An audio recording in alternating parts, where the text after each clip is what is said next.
نحمده ونصلي على رسوله الكريم اما بعد فاعوذ بالله من الشيطان الرجيم بسم الله الرحمن الرحيم واذا مرضت فهو يشفين۔ ناظرین، میں ہوں نیر ربانی قاسمی اور آپ دیکھ رہے ہیں قاسمی ہیلتھ کیئر چینل۔ ناظرین، آج کا جو ہمارا موضوع ہے، آج کا جو ہمارا ٹاپک ہے وہ ہے خون کو پتلا کرنا، یعنی کہ دیسی دوائیوں کے ذریعے سے یا گھریلو علاج کے ذریعے سے یا اپنے کچن سے ہم کیسے خون کو پتلا کر سکتے ہیں۔ آج تک آپ نے دیکھا ہوگا، سنا ہوگا اور یہ آپ کا مشاہدہ ہوگا، اور پوری دنیا کے اندر یہی ہے کہ خون کو پتلا کرنے کے لیے اسپرین دی جاتی ہے۔ اسپرین یہ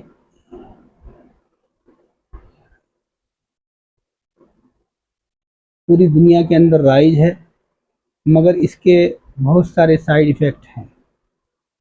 بعض مرتبہ یہ اتنا خون پتلا کر دیتی ہے اگر آپ اس کو مستقل کھاتے ہیں کہ خون پتلا بھی ہو جاتا ہے اور بہت ساری جگہ کچھ چھوٹے چھوٹے سوراخ ہو جاتے ہیں، جس کی وجہ سے خون بہہ جاتا ہے، نکل جاتا ہے۔ اور بہت سی مرتبہ یہ استعمال کرنے سے بدن کے اندر السر بھی ہو سکتا ہے، اور اگر خون زیادہ پتلا ہو جائے اور سوراخ بڑھ جائیں، یہ اندر ہی اندر بہتا رہے، آپ کو معلوم نہیں ہوگا مگر یہ اندر ہی اندر بہتا رہے گا، اور خون کی کمی آپ کے اندر آ جائے گی، اور اتنی آئے گی کہ بعض مرتبہ، یعنی کہ ڈاکٹروں کی جو ریسرچ ہے وہ یہ ہے کہ 5 سے 7% لوگ اسپرین سے مر جاتے ہیں، ان کی ڈیتھ ہو جاتی ہے۔ اسی طرح 20 سے 30% لوگوں کو یہ نقصان دیتی ہے۔ کچھ فیصد ایسے بھی ہیں جن کو واقعتاً یہ فائدہ دیتی ہے۔ تو اس کے کھانے میں نقصان کا خطرہ بہت زیادہ ہے۔ تو ناظرین، آج ہم آپ کو بتلائیں گے کہ اگر ہم اسپرین سے بچنا چاہیں تو ہم کیا استعمال کریں، وہ کون سی چیز ہے جو ہمارے کچن کے اندر ہے، ہماری دیسی دوائیوں کے اندر ملتی ہے، جس کا سائیڈ ایفیکٹ نہیں ہے۔ تو ناظرین، اس میں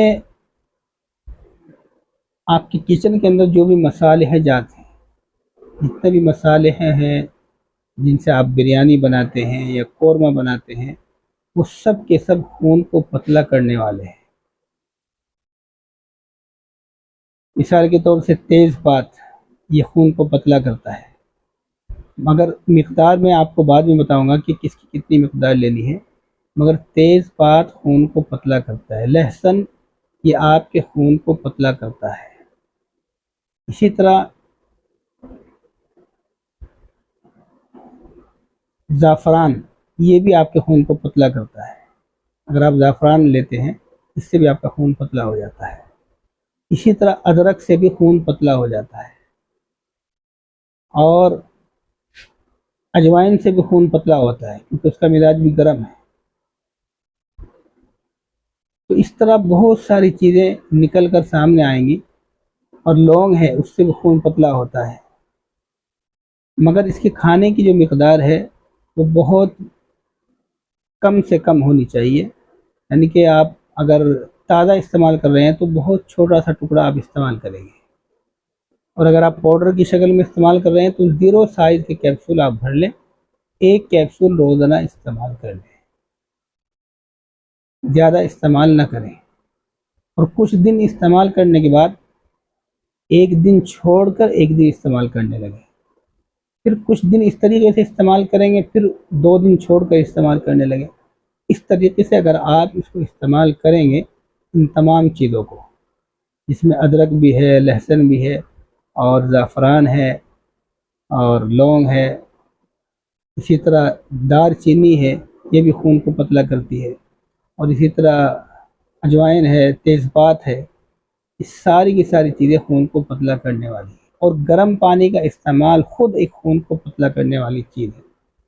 اگر آپ مستقل طور سے گرم پانی کا استعمال کرتے ہیں پینے میں، تو یہ خون کو پتلا کرتی ہے۔ اور ان سب سے بھی آسان اور بہترین چیز آپ کو بتلاؤں وہ ہے ورزش۔ ورزش سے آپ کا خون پتلا ہوتا ہے، گاڑھاپن ختم ہوتا ہے، اور آپ خود محسوس کرتے ہیں کہ آپ کے بدن کے اندر چستی اور پھرتی آتی ہے۔ چستی اور پھرتی کا آنا اور کام کرنے کو دل چاہنا، یہ علامت ہے اس بات کی کہ آپ کا خون صحیح ہے اور پتلا ہے، آپ متحرک ہیں، ایکٹیو رہتے ہیں۔ اور اگر خون گاڑھا ہوگا تو آپ کے اندر سستی چھا جائے گی، جگہ جگہ درد بن جائے گا، بہت ساری جگہ بلوکیج بھی ہو سکتے ہیں، کچھ بھی ہو سکتا ہے۔ تو اسپرین کھانے سے آپ کو بچنا ہے۔ اگر آپ کو واقعی ضرورت ہے، آپ خون پتلا کرنا چاہتے ہیں، تو پھر دیسی طریقے سے جو میں آپ کو بتلائے ہیں اس طریقے سے آپ خون کو پتلا کریں گے تو انشاءاللہ ان کا کوئی سائیڈ ایفیکٹ نہیں ہوگا، ان کا کوئی مضر نقصان آپ کو سامنے نہیں آئے گا، اور آپ کا خون پتلا رہے گا۔ اور ایک بڑے پتے کی بات آپ کو بتا دوں، اس پر میں انشاءاللہ آئندہ کبھی مستقل ایک ویڈیو بناؤں گا کہ نامردی کی دنیا کے اندر کیس ہے، مردانہ طاقت کی کمزوری کے، وہ اصل خون کا گاڑھا ہونا ہے۔ جس کا خون گاڑھا ہو جاتا ہے اس کے اندر یہ ساری سستی اور ساری کمزوریاں آ جاتی ہیں۔ اور اگر آپ خون کو پتلا رکھتے ہیں، ورزش کرتے ہیں، بھاگ دوڑ کرتے ہیں، یا دوائیوں کے ذریعے سے خون کو پتلا رکھتے ہیں، خاص طور سے دیسی دوائیوں کے ذریعے سے یا اپنے کچن کے ذریعے سے، تو پھر آپ کی مردانہ کمزوری وہ بحال رہتی ہے۔ 90 سے 95% لوگ صرف اس خون کے گاڑھا ہونے کی وجہ سے نامردی کا اور کمزوری کے شکار ہوتے ہیں۔ تو امید ہے کہ آپ مکمل بات سمجھ گئے ہوں گے۔ اگر کوئی بات سمجھ میں نہیں آتی تو ناظرین کمنٹس میں معلوم کر سکتے ہیں۔ انشاءاللہ پھر ہوگی اگلی ملاقات ایک نئے ٹاپک کے ساتھ۔ بڑی آسان سی چیزیں میں آپ کو بتانے کی کوشش کرتا ہوں جو آپ کے گھر میں موجود ہوں، ہر کچن میں پائے جائیں، آسانی سے مل جائیں، اور اگر دکان سے بھی لینی پڑے تو پھر بہت سستی ہوں۔ یہ میری کوشش رہتی ہے۔ ناظرین انشاءاللہ اگلی ویڈیو میں پھر ایک نئے ٹاپک کے ساتھ ہم حاضر ہوں گے، تب تک کے لیے اجازت دیجیے، خدا حافظ۔